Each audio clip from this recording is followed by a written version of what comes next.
Really, it's a pleasure to me to introduce the dear friend and one of the most eminent pathologists in our country, Professor Nadia Mukhtar, the Professor of Pathology in National Cancer Institute and the Editor-in-Chief in the Journal of Egyptian National Cancer Institute.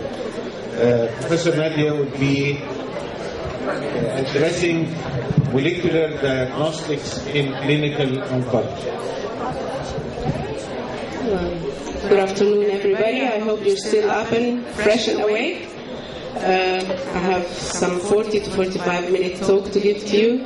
Before I do that, I would really appreciate to thank the organizers for inviting me, in particular Professor Manal Al-Mahdi for her kind invitation.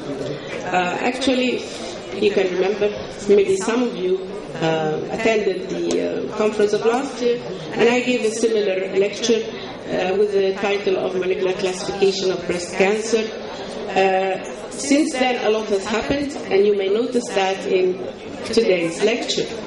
However, those who attended yesterday's lecture in the Research Institute, I'm afraid it's a bit of a bore. Nothing happened actually during the last 24 hours or so. Okay, so I'm sorry for that. You're going to repeat, to listen to the same lecture all over again. Breast cancer, I would like also to mention that no academic talks, no molecular complex science, but down to earth, down to our patients. That's clinical oncology. So the first slide that I will present is actually the most important, and it sums up most of what I want to say. There are prognostic markers, well aware of, that decide on the recurrence, the risk of recurrence.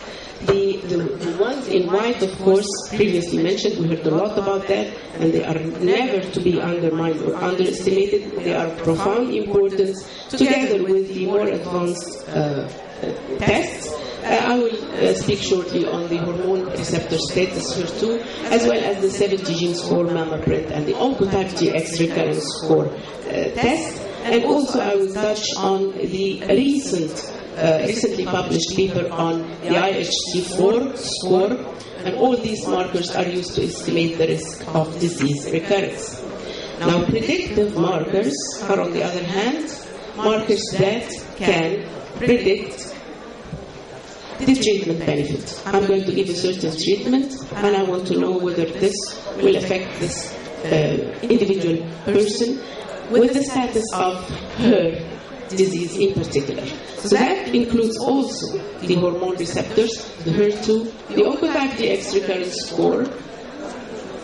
So you see that there are some markers or factors that are both prognostic as well as predictive. And I'm going to touch on Ki67, which is an important marker now in the tailored fashion of therapy. So I'm going to just provide you with this virtual case. It's not a real case. I will show you real cases later, but this is a virtual one. A case presentation in which you have an old lady, postmenopausal, presenting with a ductal carcinoma, with a small tumor, and she has all the good prognostic factors. She has hormone positive, HER2 negative, and with a sentinel node that could be done if ever we do it. Sentinel node was negative, and the patient is in excellent overall health. Would you give this patient chemotherapy or not? There's definitely some chance where, even if it is small, but there is still a chance that this lady might develop metastasis and die of her metastasis. So we have 3 questions to answer. How should this patient be evaluated for treatment? And what is her risk of disease recurrence? And most importantly, how likely is she to benefit from such a treatment, whether this treatment is hormonal or chemotherapy? It's a very big question, and I'm sure that no lady would like to have chemotherapy when she is not allowed to have, or when she is not indicated to have, and vice versa. If a lady needs chemotherapy and not get it, then this is again another loss. So we really must answer this question to give the lady of early breast cancer cases with somewhat a good profile, whether we give chemo or not. For that, question a lot of tests that have been put in the market. Some of them address the genomic pathway, genomic testing, and others, I'm sure you're much aware of, the molecular subtyping. We heard a lot about molecular subtypes today. The genomic testing has to deal with the plethora of genes that are associated with cancer, namely proliferation, angiogenesis, invasion, metastasis, apoptosis, and so on. So these genes, we'd like to test them in a way to give a profile of individual patient. Which genes of these genes are normal, mutated, upregulated, or downregulated? For that purpose, a lot of commercial platforms have been advocated, aiming at tailoring an individual genetic profile for each patient. However, there is some disadvantage for that. These systems are all closed commercial systems, meaning that you cannot do it in your own lab. Whether this is an advantage or a disadvantage, that's up to you to decide. But it is always good to keep things in your hands. So these systems are all closed commercial systems. Of course, they are terribly expensive, but nothing is more expensive than the life of the patient. Anyway, the molecular subtyping tests you are more aware of, they are available. They can be done in your lab, however, with a very big but they need a lot of good quality control. And I do hope that every one of you is really following good quality control before we can be so sure of our result to the clinical oncologist. The DNA classification, of course, is not so much tailored, just testing for the proliferation rate and SPS fraction of the tumor. Let's just concentrate on genomic testing, and then I'll spend some time in molecular testing. These are the many platforms that are present in the market. Just concentrate on the first two, Oncotype DX recurrence score and the MammaPrint. Why? Because at the very end of the table down there, you will find some prospective trials. These are the two only systems that were validated against a clinical trial. They could say, yes, we say a good sign means patient will not have recurrence, and a bad signature meaning that this patient will have a recurrence. So, anyway, they were proven. These two platforms, they have indications. The Oncotype addresses the node negative, ER/PR positive, HER2 negative, stages 1 and 2, and these patients are of low risk, and they may not even need adjuvant chemotherapy. They test for a 21 gene recurrence score. And the recurrence score is being addressed as high, intermediate, and low. They deal with genes of proliferation, invasion, and apoptosis, and all that. And they kind of ask for formalin-fixed paraffin-embedded material, and this is a very practical way of achieving material. They use the molecular assay of RT-PCR. If you can compare that to the MammaPrint, again another closed system that applies to patients with node negative, hormone positive, HER2 negative. They implicate 70 gene assay, and they give the answer of high and low. And this is even more appealing to the clinical oncologist. He does not get an intermediate answer, sort of, where am I up or down? Also dealing with genes of growth, proliferation, angiogenesis, and invasion. They need fresh tissue, although claim that they have now protocols for formalin-fixed tissue as well. They implicate a DNA microarray, not an RT-PCR. Okay, so we move and see what we can say about those. The Oncotype DX is supported by level 2 evidence and used in estrogen receptor positive, as we mentioned, and it is endorsed by the American Society of Clinical Oncology and following the NCC guidelines. Now, the MammaPrint is supported by level 3 evidence and can be performed on estrogen receptor positive and negative, and has an FDA approval. Okay. So just a little bit of a detail on the Oncotype DX gene, comprising 21 gene assay, namely genes of proliferation, hormone, invasion, oncogenes, and immunologic and in-house genes as well. And then you get the score of each gene, and by a very meticulous, complex calculation system, you decide on the recurrence score. At the end, there's a number between 0 and 100. And if that number is below 18, that's low risk of patient, green light, no chemotherapy, with great confidence. Now the intermediate has a bit of doubt. The recurrence score is between 18 and 30. And the high risk is above 31. Definitely those patients will receive chemotherapy. Now, the mama print is, as I said, a DNA microarray. Horizontally are the patients, and the patients are vertical and the genes are horizontal. And as you can see, and it's been proven by a long time follow-up, that those up there are the good profile or the good signature patients, and they did not develop metastasis. The opposite occurs in the lower part, where they give a bad signature, and those patients, most of them on this column there, they prove to have metastasis and die of their metastatic disease. More and more of these platforms are being produced. Some may say we only need, say, 5 or 6 genes. Some may say, no, we need as much as 90. Some say the more genes, the better. And some say, no, the less the better, because then we will be answering key genes only.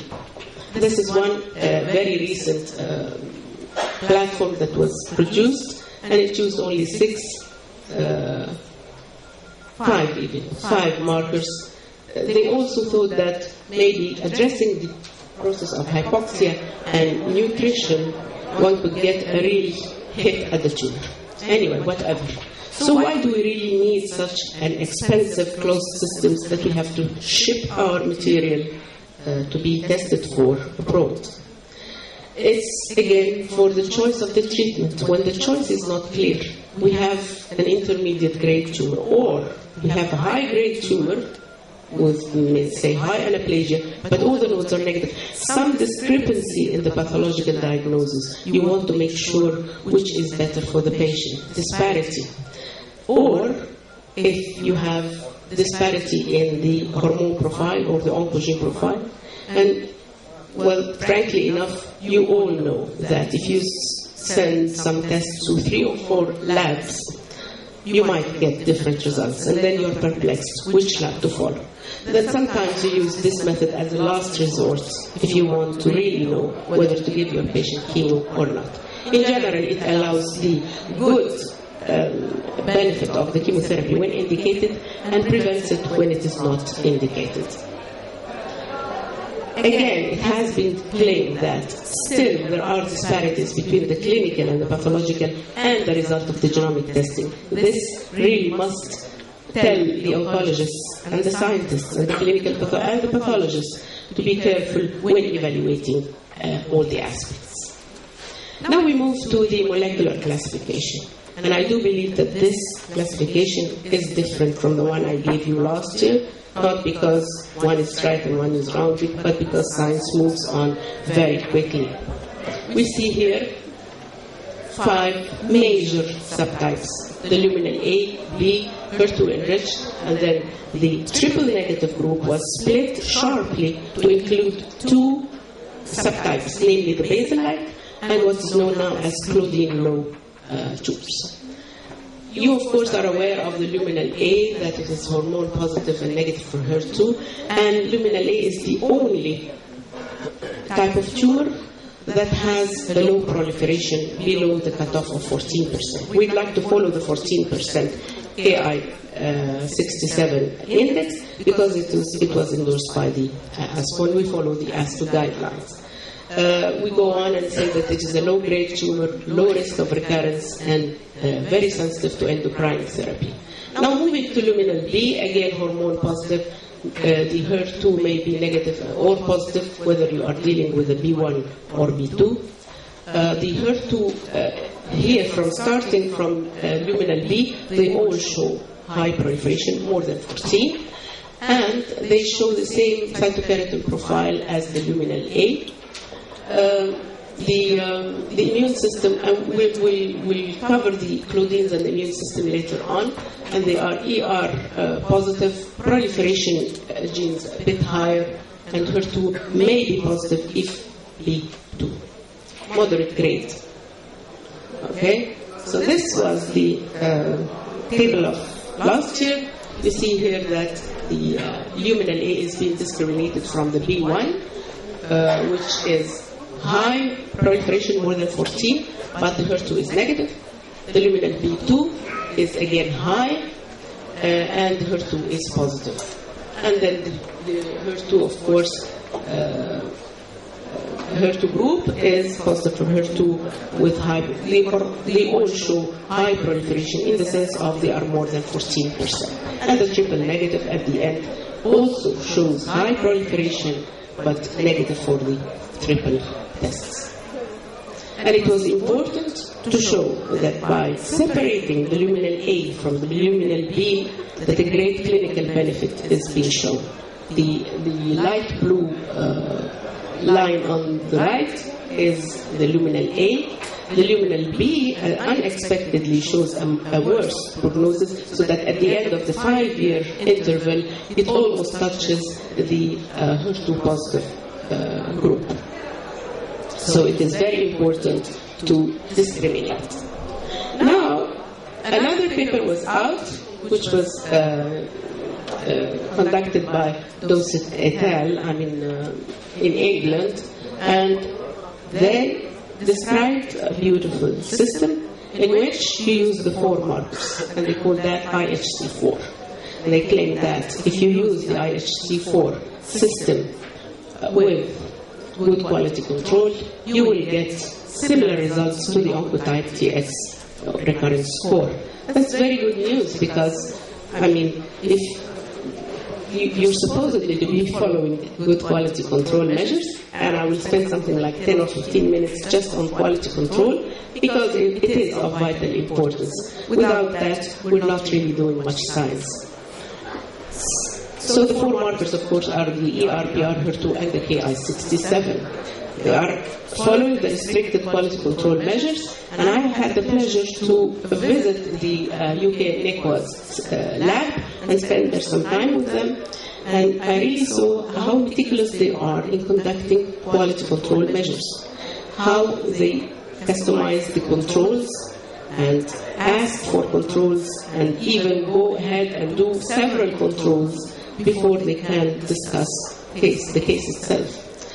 And so it's also my pleasure and honor to say that the National Institute, the Pathology Department, and the NCI is now under the audit coverage of the UK NECWAS. They send us slides, we stain them, we send them back, and again we add our in-house slides and our in-house controls and send all that back, and they have gave us a response on the quality measures and critic of our immune staining.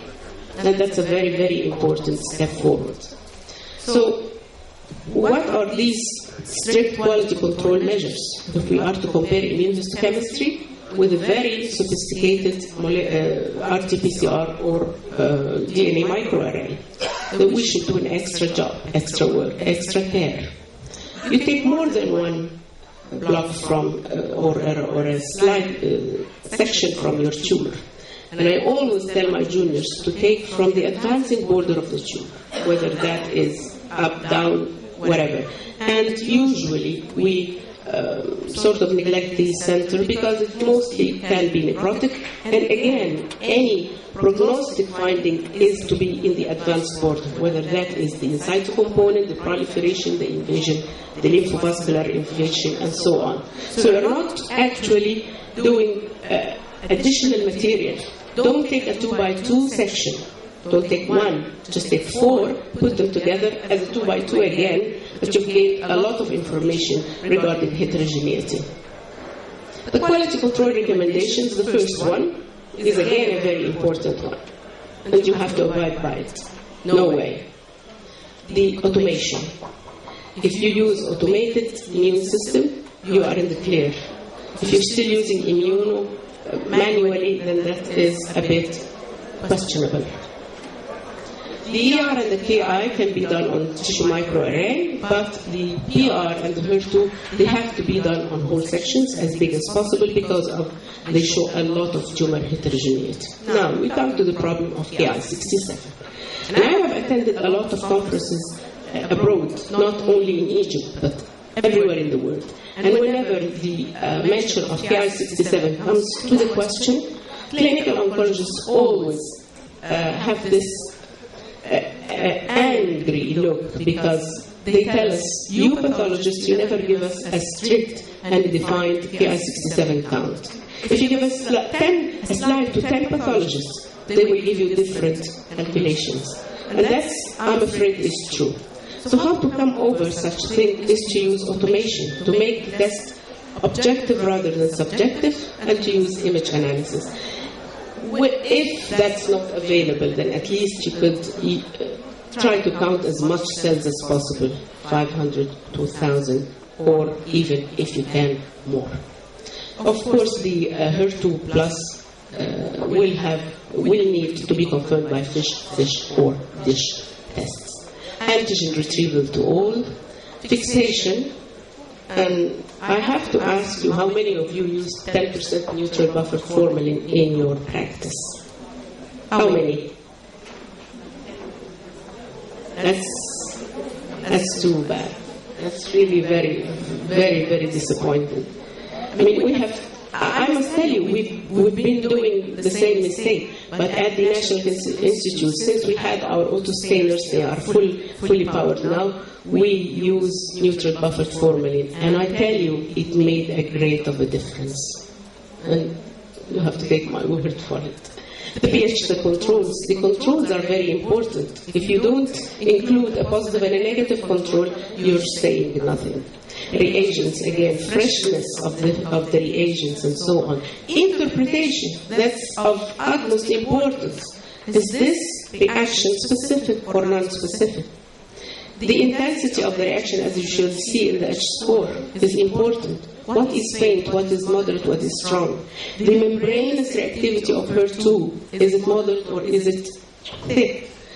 I always put by my side a lab manual, and whenever I forget what's the exact intensity, I go back to the manual, and it tells me straight away, this is +2 and this is +3, and it makes very, very great difference. The H-score, I'm sure many of you use it. We use it because it's the recommendation anyway. And I think it's a good system, a specific one, a detailed one, because we happen to believe that a faintly stained cell may not be the same as a densely stained one. And there is this calculation which goes on to give at the end the H-score when it is greater than 1. For PR, it's less sophisticated. You just need a positive cutoff of 10%. Below 10%, you regard the case as PR negative. And then you include all that in a very, very complex calculation. But happy to say that there is software that can do this for you straight away. Just put your the numbers that you have calculated into that equation. It gives you an IHC4 score. And by incorporating that into the clinical score, now here comes the conventional prognostic markers. You have to include that with age, size of the tumor, grade of the tumor, and the lymph node status. So you can never get away from the conventional prognostic markers as well. At the end, it will give you a score whether to give the lady chemo or not. I think it's worth it. They deduce that if you do that with complete quality control measures, then you will have your answer. 3 prognostic groups, and unfortunately, again, 3 prognostic groups, but the best one is not to give chemotherapy. The other 2, you have to think of giving chemotherapy. And because of what the dollar is doing to us today, I'm afraid we have to shift away from using it. Now, let me show you some cases, some real cases that we came across in our private practice. This is a lady, a premenopausal, with left modified radical mastectomy. and she had a 2.5 centimeter tumor, invasive duct carcinoma grade 3 with a major in situ component and a heavy lymph node deposit. And she was a stage 2B, T2N1. Now, her profile is HER2 positive because of the hormone negative and the HER2 positive. Okay? And that is the section of tumor taken and decided on several areas from the tumor, and it is IHC4 approved. You see the thick membranous reaction in more than 30%. If you have it in more than 30% of cells, you're okay with reporting it as positive. Some of them may show just a little bit thin reaction, but as I said, you only need 30%. And that's again the ASCO guidelines. This patient, she received Herceptin because of her HER2 positivity, and she received chemotherapy because of the high-grade tumor and the dense lymph node metastasis. But unfortunately, she developed brain mets after 6 months, and this explains it. I mean, the group, the HER2 positive group, is always more inclined to give brain metastasis than others, especially the luminal A's or B, even more than the triple negative cases, although they are known to be aggressive. But there is something about the HER2 positive tumors that make them more inclined to give brain metastasis. There are this chemokine that is produced just downstream to the HER2. So when the HER2 is overexpressed, this chemokine is also overproduced, and this upregulation this facilitates the invasion of the tumor cells into the endothelium of the brain blood vessels because of the permeability, the high permeability of the tumor cells into the blood vessels of the brain due to that upregulated chemokine. So, Herceptin was given, but it didn't do the job because Herceptin blocks the external domain of the receptor. Look at the molecular mass of the Herceptin. It's too huge. It cannot pass the blood-brain barrier. What about other targeted therapies? Yes, lapitinib is a more maybe advantageous targeted therapy because it actually deals with the tyrosine kinase internal domain, but look at the molecular size of which it's very small, so it crosses the blood-brain barrier. For that patient, you give a combination of trastuzumab and lapitinib. Of course, this is an extremely expensive therapy, but if the patient can afford or is covered, then this is the best and the only solution for her life. The trastuzumab, why continue it? So as to work on outside of the brain, but the lapitinib will work both outside the brain and inside the brain. Fortunately enough for that lady, she is stable till the present day, and we wish her the best of health. Another case is a postmenopausal lady with a locally advanced right breast cancer. She was stage 3B, T4, with ductal carcinoma grade 3, but the nodes are negative. She was hormone positive, HER2 negative, and the HER2, the Ki was very high, so she was a luminal B1. That lady was given neoadjuvant hormone therapy, not chemo, hormone, because of the positive ER and PR. And this slide actually was a courtesy of Dr. Kathy Albin. She gave that slide to me. Now, what do we do? How can we customize or tailor this patient while she is receiving her hormone therapy? You take a core biopsy at day 0 and decide on her molecular profile. She has to be HER2 negative, PR positive, and then you do the Ki-67 count. And wait for 2 or 4 weeks on treatment and repeat the core biopsy again. And I have to declare that here the core